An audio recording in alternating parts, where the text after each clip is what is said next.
Hello, welcome back. So in this video, we're going to talk about just setting up the seed itself and just initial sort of startup of the randomizer and what ends up coming from fruition. So now that we've installed the assembly C# file, just go ahead and open the base game.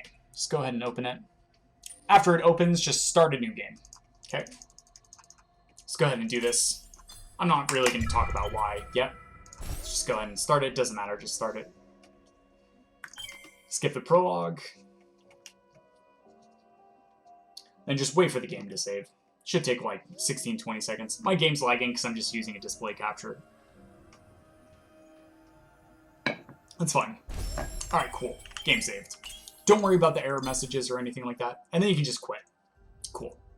So what that ended up doing is it generated a couple of files that are going to be very useful in a future video. Okay? That is randomizer rebinding.txt and randomizer settings.txt. But I'm not going to even talk about them.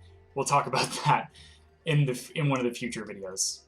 Cool. So now that you've done that, we're going to go ahead and go over here, back to orirando.com, and this is where you are going to generate your seed file, right? So we talked about how the base game is important. We talked about that the DLL modifies the game so that randomizer is possible. The seed is just going to be a text file that allows you to place items around the map, right? It's just going to tell where to place the items. So here under login, I like to use dark mode because it's so much easier on the eyes. So I just prefer to do that. So if you end up bookmarking this site, which I highly suggest you do, you can just add in $dark equals 1, bookmark this, and it'll just always start in dark mode, which is how I have it set up. All right, so here's the seed generator. So what I'm just going to tell you is that this little area over here is just going to be a description, and it goes into detail. So I'm not going to go into too much detail because these descriptions are really, really good. Shoutouts to Ico. Ico wrote up all of these.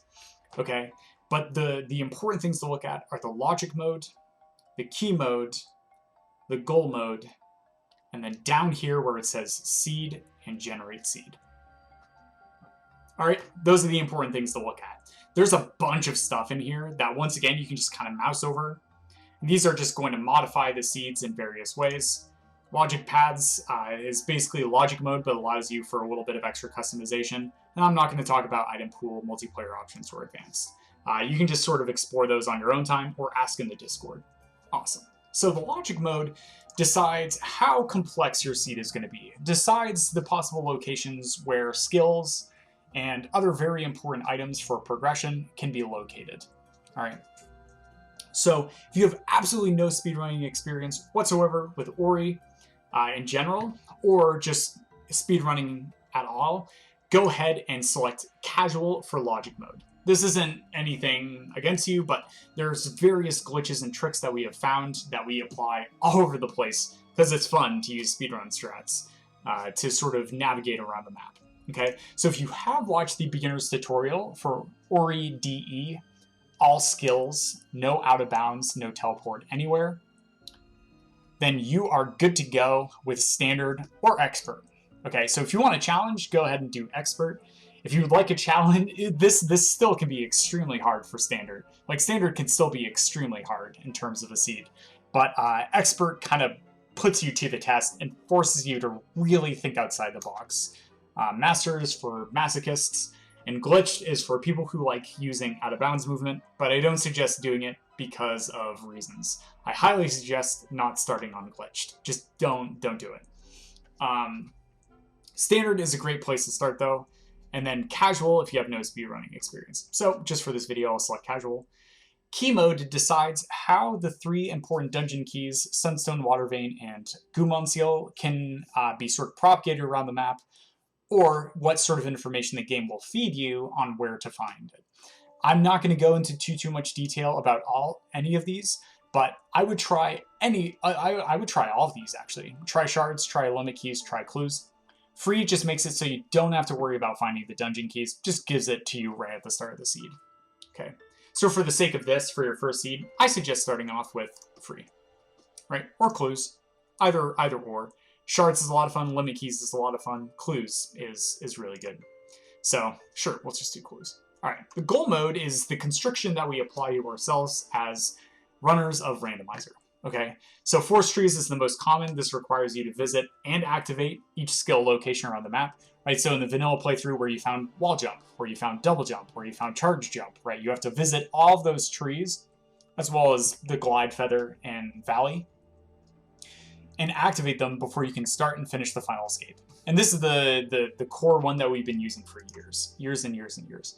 World Tour is a lot of fun. I highly suggest trying a World Tour.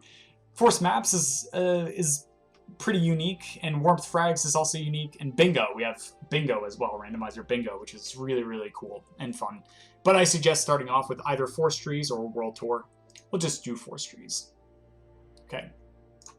Awesome. And then for the seed itself, you don't need to type anything here. If you like to keep track of how many seeds you've done, I would do something like seed 01, seed 02, 3, 4, 5, 6. So each time you generate one, you can keep track of. And then when you've done your 54th seed, you will know how much progress you've made. So I like doing that. But if you just leave this blank, it'll just generate a random number. So just go ahead and do that, and then click on Generate Seed.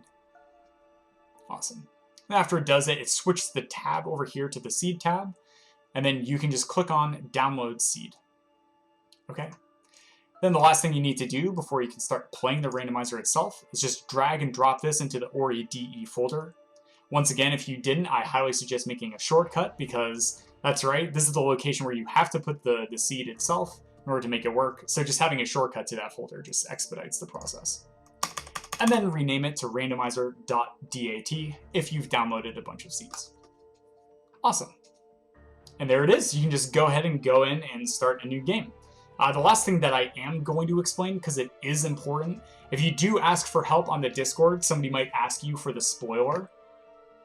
And that is this View Spoiler button, right? So if you just type in the same seed name into the variations, as long as you have the same logic, key, goal mode, and the same flags, it'll generate the same seed, right?